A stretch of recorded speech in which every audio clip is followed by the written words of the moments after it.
আজ হোক কাল হোক আওয়ামী লীগ কিন্তু ভিন্ন নামে ফিরবে। যে কোনো ভাবেই আওয়ামী লীগ সুযোগ পাক না কেন, ওই আপার ভোট কিন্তু জাপায় গিয়ে পড়বে। আগামী নির্বাচনে আওয়ামী লীগ, তার অ্যাসোসিয়েট এবং জাতীয় পার্টি 14 দল সহ কেউ যাতে অংশ নিতে না পারে। আর্থিক বিবরণী, সেখানে আমাদের প্রারম্ভিক জেল ছিল 5,000 টাকা। আমাদের আয় হয়েছে 2024 সালে 46,04,300 টাকা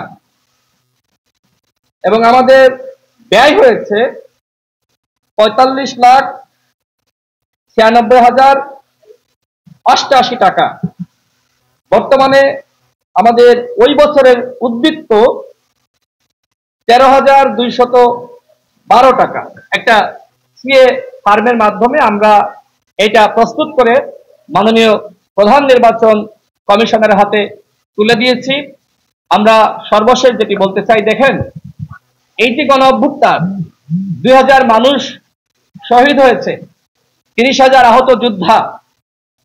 এই গণ অভ্যুত্থান আমাদেরকে নতুন বাংলাদেশ গঠনের পথে স্বপ্ন দেখাচ্ছে।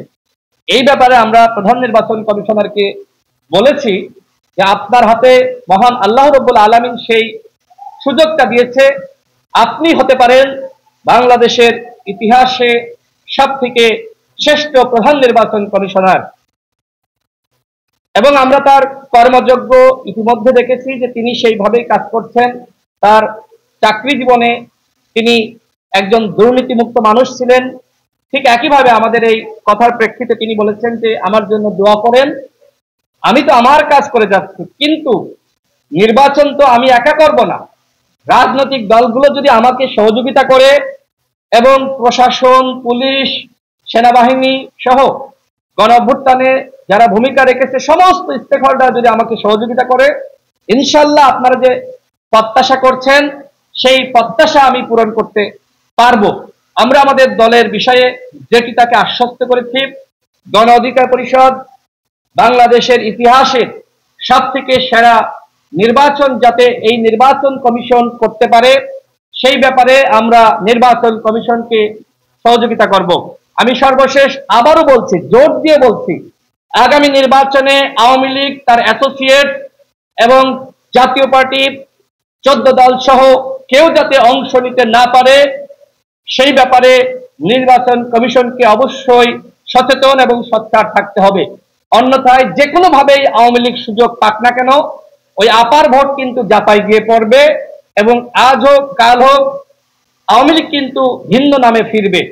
এ বিষয়ে নির্বাচন কমিশনারের সাথে কথা হয়েছে যে আপনি তো গণ অভ্যুত্থানের পরে দায়িত্ব নিয়েছেন, যদি আওয়ামী লীগ কোনোভাবে ফিরে আসে, যেমনি ভাবে আপনার পানিশমেন্ট দিবে, আপনাকে ফাঁসিতে ঝুলাবে, ঠিক একইভাবে যারা বিপ্লবী ছিল, গণ অভ্যুত্থানের স্টেক হোল্ডার ছিল, তাদেরকে ফাঁসিতে ঝুলাবে। সুতরাং আপনার আমাদের সবার দায়িত্ব এই ফ্যাসিবাদকে কিভাবে প্রতিহত করা যায়, কিভাবে নির্মূল করা যায় এবং একই সাথে আমরা যারা ফ্যাসিবাদ বিরোধী শক্তি ছিলাম তাদের মধ্যে গণতান্ত্রিক যে চর্চা সেটি অব্যাহত রাখা যায়। তিনি আরেকটি কথা বলেছেন যেটি আমি বলতে ভুলে গিয়েছিলাম, যে বিভিন্ন রাষ্ট্রদূত বা বিদেশিরা এসে তাকে ইনক্লুসিভ নির্বাচনের কথা বলে। এখন তারা বোঝায় ইনক্লুসিভ মানে আওয়ামী লীগকে সাথে নিয়ে ইনক্লুসিভ নির্বাচন। প্রধান নির্বাচন কমিশনার যেটি বললেন যে আমরা যেটি মনে করি ইনক্লুসিভ নির্বাচন মানে জনগণ ভোট দিতে পারছে কিনা, কত শতাংশ ভোট পড়ে। কারণ আমরা দেখেছি যে অতীতে 24 সালে তো ইনক্লুসিভ নির্বাচন হয়েছে, 18-তে হয়েছে, 14-তে হয়েছে, হয়তো বিএনপি বা অন্যান্য দল অংশ নেয়নি, কিন্তু আরো তো সাথে 10-12টা দশর, প্রতি দশর এরকম অংশ নিয়েছে। এইটাকেও তো বিদেশিরা ওই সময় বলেছে ইনক্লুসিভ নির্বাচন। সুতরাং আমরা ইনক্লুসিভ নির্বাচন মানে এইটা মনে করি না যে আসলে আওয়ামী লীগ বা অন্যান্য দল অংশ নেবে, এইটা ইনক্লুসিভ নির্বাচন। আমরা মনে করি ইনক্লুসিভ নির্বাচন মানে জনগণ স্বতঃস্ফূর্তভাবে ভোট দিতে পারবে। আমরাও এই ব্যাপারে নির্বাচন কমিশনারের সাথে, প্রধান নির্বাচন কমিশনারের সাথে একমত। আপনাদের যদি কোনো প্রশ্ন না থাকে